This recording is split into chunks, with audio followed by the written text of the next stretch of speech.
400 TMC தண்ணீர் பெற்றுக் கொண்டிருந்தோம் காவிரியிலே. அருமை பெருமகன் ஐயா கருணாநிதி அவர்கள் வழக்கு தொடுத்தார்கள். அம்மையார் இந்திரா காந்தி ஆட்சியிலே இருந்தார்கள்.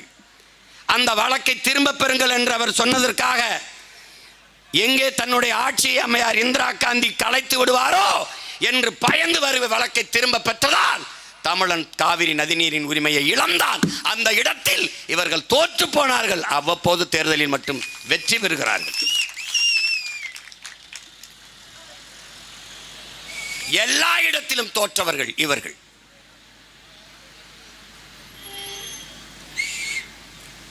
அணு உலையை நிறுவ அனுமதித்தது யார்?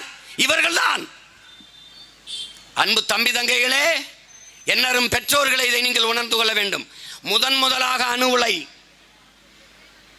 ரஷ்யாவிலே 1986 வெடிக்கிறது. செர்னோபிலில் ரஷ்யாவிலே அணு உலை ஒரு பேரழிவை ஏற்படுத்துகிறது.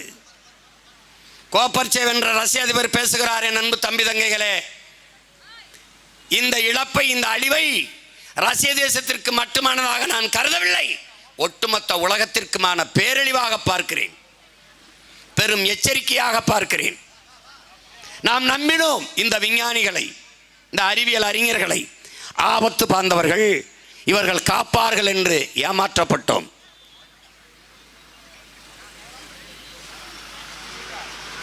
ஒரு லட்சம் ஆண்டுகளுக்கு இதன் அருகில் வராதீர்கள் என்று, எத்தனை ஆண்டுகள்? 1,00,000 ஆண்டுகளுக்கு இதன் அருகில் வராதீர்கள் என்று பெரிய இரும்பு கேட்டை கதவை போட்டு கம்பியை போட்டு மூடிவிட்டு பூட்டை போட்டுவிட்டு போய்விட்டார். போரின் பேரழிவிற்கு பிறகு கூட மக்கள் மீள்குடியேற்றம் செய்துவிட முடியும் அந்த இடத்திலே. ஆனால் ஒரு அணு உலை வெடித்த இடத்தில் என் அன்பு சொந்தங்களே, மறுபடி மனிதன் அங்கே மீள்குடியேற்றம் செய்ய முடியாது.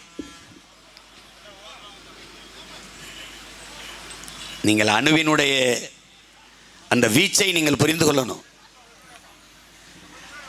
உலகில் பாதுகாப்பான அணு என்று ஒன்றே கிடையாது. அணுகுண்டு மேலே அமர்ந்திருப்பதும் அணு உலைக்கு அருகிலே குடியிருப்பதும் இரண்டும் ஒன்றுதான். நான் சொல்லல, அணு விஞ்ஞானிகளே. நன்கு கட்டமைக்கப்பட்ட காங்கிரீட் மதில் சுவரை 1,00,000 கிலோமீட்டர் வேகத்திலே ஊடுருவிப்பாயுங்கிறான் அணு. நன்கு கட்டமைக்கப்பட்ட காங்கிரீட் சுவரையே அப்படி ஊடுருவிப்போம்னா மனித தோல் எம்மாத்திரம்னு பார்த்துக்க. நீ அணு உலை வெடிக்க வேண்டியதில்லை என் அன்பு தம்பி தங்கைகளே. அணு உலையை குளிர்வித்து விட்டுக்கிட்டு குளிர வச்சுக்கிட்டே இருக்கணும். அதுக்கு தான் கடற்கரை ஓரத்திலே கட்டுவான். அப்போ அது மேலே, அந்த அணு உலை மேலே தண்ணீரை பீச்சு அடிச்சுக்கிட்டே இருப்பான். அந்த தண்ணீர் அப்படியே கடலுக்குள்ளே போகும். அந்த அணு உலையிலிருந்து பட்டு போகிறதுலே கதிர்வீச்சு போய்கிட்டே இருக்கும். இந்த தண்ணீர் தரையில் பட்டு புல் முளைச்சி அந்த புல்லை மாடு திண்டு அந்த மாட்டில் பாலை கறந்து, நல்லா கொஞ்சிக்கணும், பாலை கறந்து பாலை தயிராக்கி நெய்யாக்கி அந்த நெய்யை எடுத்து ஒரு கண்ணாடி போத்தலில் அடைச்சி மூடிட்டு இருட்டு அறைக்குள் நடு அறையில் வைத்து மின் விளக்கை அணைச்சிட்டா பகல் போல பளிச்சென்று எரியுங்கிறான். இவ்வளவு கடந்து போயும் அந்த அணுவீச்சு குறையில்லை. பல லட்சக்கணக்கான மீன்கள் செத்து கரை ஒதுங்குச்சு. ஏன்னு கேட்டதுக்கு வேணா பதில் சொன்னானா, இந்த அணு உலையை குளிர் வச்சு உள்ள தள்ளுற தண்ணி தான். எதை பற்றியும் கவலைப்பட மாட்டார்கள். முதலில் இந்த அணு உலை 1986 ரஷ்யாவில் வெடிக்கிறது. 88 ஐயா ராஜீவ் காந்தி ஒப்பந்தம் போடுறது. இவ்வளவு பேராபத்திற்கு பிறகு ஒரு நாட்டின் தலைவன் எதை பற்றியுமே கவலைப்படாமல் என் நாட்டுக்கு கொடுங்கன்னு அணு உலையை கையெழுத்து போட்டு வர்றது. அந்த அணு உலையை முதலாக கேரளாவுக்கு தான் வைக்க போனாங்க. கேரளாவை ஆண்டது யார்? கம்யூனிஸ்ட். ஆள்றது யார்? காங்கிரஸ். இந்த 2 கட்சியும் அணு உலை வேண்டாம், நான் வெளிச்சத்தில் வாழ்வதை விடவும் உயிரோட வாழ்வது முதன்மையானதுன்னு தூக்கிட்டு போட்டான். அங்கே நிராகரிக்கப்பட்ட அணு உலை தமிழர் தாய் நிலத்தில் தூத்துக்குடியில் இடிந்தகரையில் நடப்படுகிறது. நட்டபோது இருந்தவர்கள் யார்? இவர்கள் தான் திராவிட திருவாளர்கள். ஒன்று திமுக, ஒன்று அதிமுக. கொண்டு வந்தது யார்? காங்கிரஸ். ஏற்றுக்கொண்டது யார்? இவர்கள் தான். அவ்வளவு பேராபத்து கொண்ட அணு உலையை அன்னை தமிழ்நிலத்தில் நட வைத்து தோற்று போனார்கள். இவர்கள் தோற்று போனார்கள். 2 ஆண்டு கால எதிர்ப்பு போராட்டம் ஏறிட்டு பார்க்காது தோற்று போனார்கள். ஒவ்வொரு போராட்டக்காரன் மீதும் 600 200 300 வழக்குகளை போட்டு தோற்று போனார்கள். ஆனாலும் அவ்வப்போது தேர்தலில் வெற்றி பெறுகிறார்கள். தூத்துக்குடியில் கூட வெற்றி பெறுகிறார்கள். ஸ்டெர்லைட்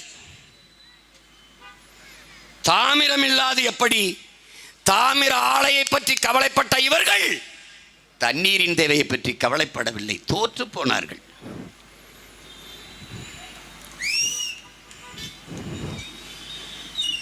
அனில் அகர்வால் இவன் எங்கே இருக்கான்? லண்டனில் இருக்கான்.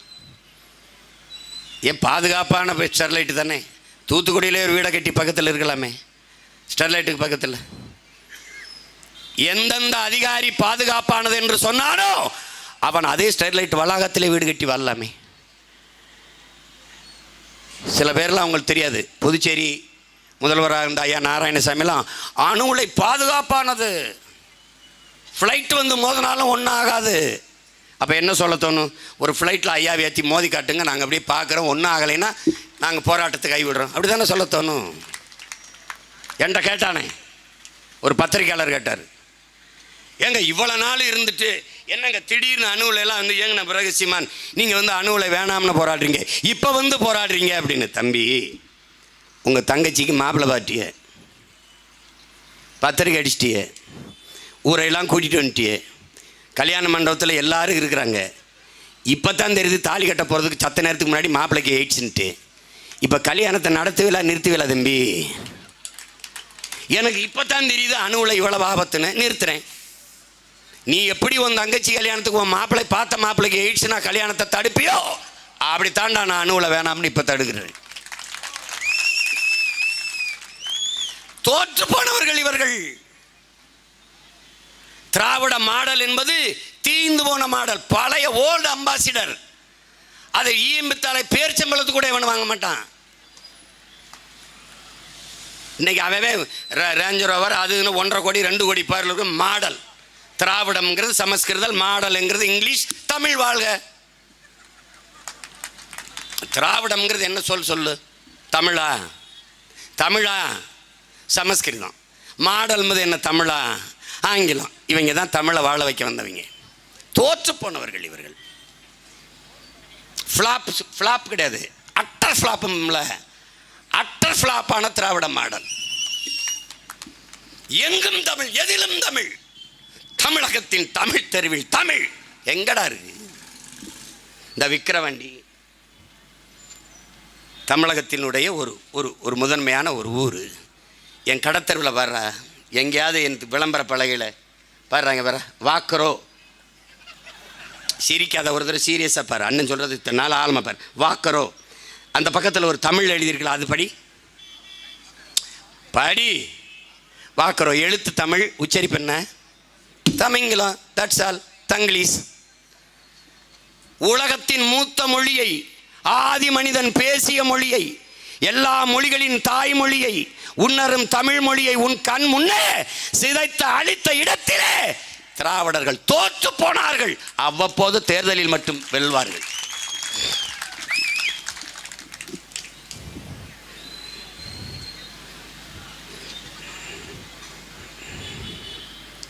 இந்திக்கு இங்கே ஆதிக்கமா?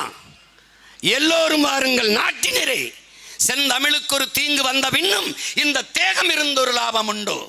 புரட்சி பாவலன் விடுத்த அறைகூவலுக்கேற்ப ஓடி வந்த எண்ணரும் எண்ணின முன்னோர்கள்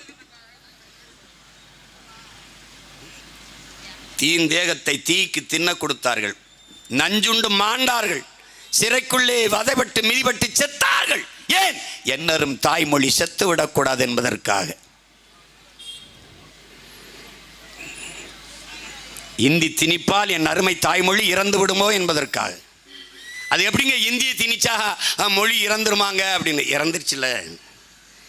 மத்திய அரசு கொண்டு வருகிற எல்லா திட்டத்திற்கும் பெயர் இந்தியில் தான் இருக்குது. அதை மாற்ற முடியுதா அவர்களால்?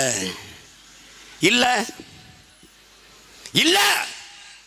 மகளிர் காங்கிரஸ் இல்லை, காங்கிரஸ் இல்லை.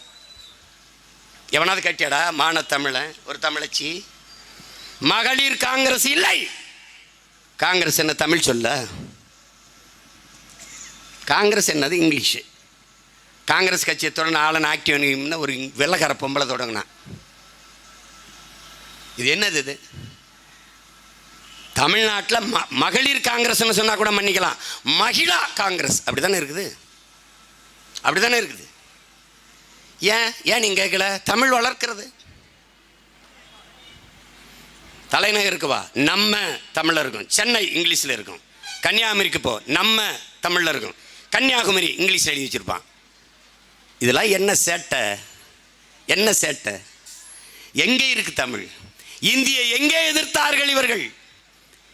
இந்தியை திணித்தேன் எதிர்த்தாய், இந்திக்காரனை திணிக்கிறாய், என்ன செய்வாய்? பதில் இல்லை. தோற்று போனார்கள் இவர்கள், தோற்று போனார்கள். எந்த ஒன்றை இவர்கள் சரியாக செய்திருக்கிறார்கள் என் உடன் பிறந்தவர்களே? எந்த ஒன்றை? 60 ஆண்டுகளுக்கு மேலாக ஆட்சி செய்த இவர்கள் இலவச அரிசி கொடுத்தால்தான் அதை வாங்கி சாப்பிட்டு வயிறு வளர்த்து உயிர் விளக்க முடியும் என்கிற ஏழ்மை வறுமை நிலையில் என் இன மக்களை நிறுத்திய இடத்திலே இவர்கள் தோற்று போனார்கள். அவ்வப்போது தேர்தலில் மட்டும் வெற்றி பெறுவார்கள். இலவசம் இலவசம் இலவசம், எல்லாவற்றையும் இலவசம் என்று வெற்று பசப்பு இனிப்பு வார்த்தைகளால் என் மக்களை வீழ்த்தி விட்டார்கள். ஆறுதலால் காயங்கள் ஆறுவதில்லை, அடைவதனால் எதையும் அடைந்து விட முடியாது, தூறல்களால் பயிர்கள் விளையாது.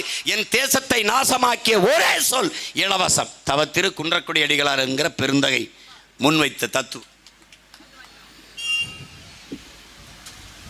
போன ஆண்டு மிக்சி வாங்கினவன், போன ஆண்டு இலவசம் பெற்றவன், இந்த ஆண்டு நான் வளர்ந்து விட்டேன், இந்த ஆண்டு எனக்கு இலவசம் தேவையில்லை, வேற யாருக்காவது ஏழ்மை வறுமையில் இருக்கிறவருக்கு கொடுங்கள் என்று சொல்கிற ஒருத்தனை சொல். போன ஆண்டு இலவசம் பெற்றேன், இப்போ நான் வளர்ந்துட்டேன், எனக்கு வேணாம், வேற யாருக்காவது கொடுங்க என்று சொல்கிறவனை பார். சரி, நீ மிக்சி கொடுத்த, மிக்சி எத்தனை நாள் இயங்கும்? ஆழ்ந்து யோசிச்சு பார்க்கணும். மிக்சி எத்தனை நாள் இயங்கும்?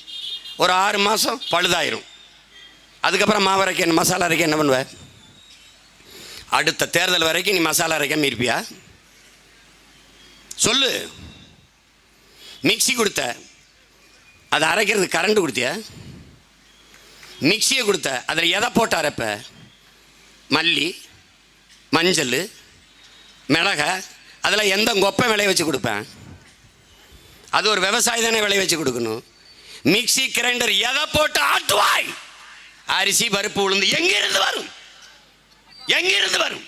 என் ஆத்தால் அப்ப வெம்பாடு விட்டு விளைய வச்சு தரணும். அந்த விவசாயியின் வாழ்க்கை பற்றி நீ என்னைக்காவது சிந்திச்சிருக்கியா? தோற்று போனீர்கள் நீங்கள்.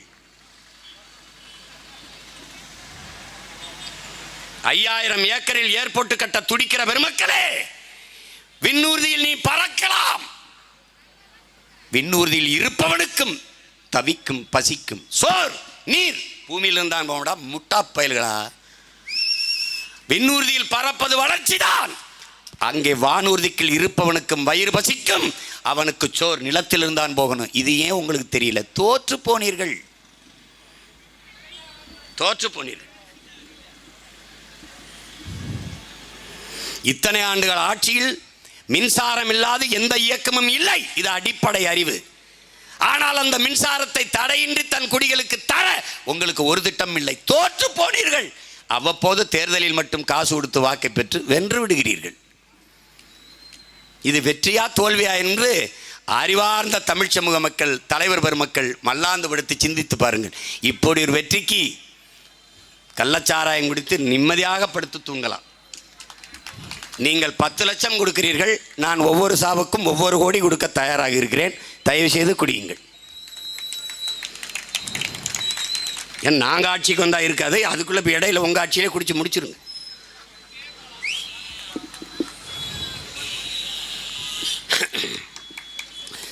ஏன்டா குடிச்சாயின்னு கேட்டால் கள்ளச்சாரத்தை ஒழிக்கணும், நாங்கள் அதான் குடிச்சே ஒழிச்சிடலான்னு முடிவு பண்ணி தானே குடித்தோம்ன்றேன். என்ன பண்ண சொல்கிற? தோற்று போனவர்கள் இவர்கள் எதில் ஒன்றில் வென்றிருக்கிறார்கள்? எதில் ஒன்றில் வென்றிருக்கிறார்கள் சொல். எதில்?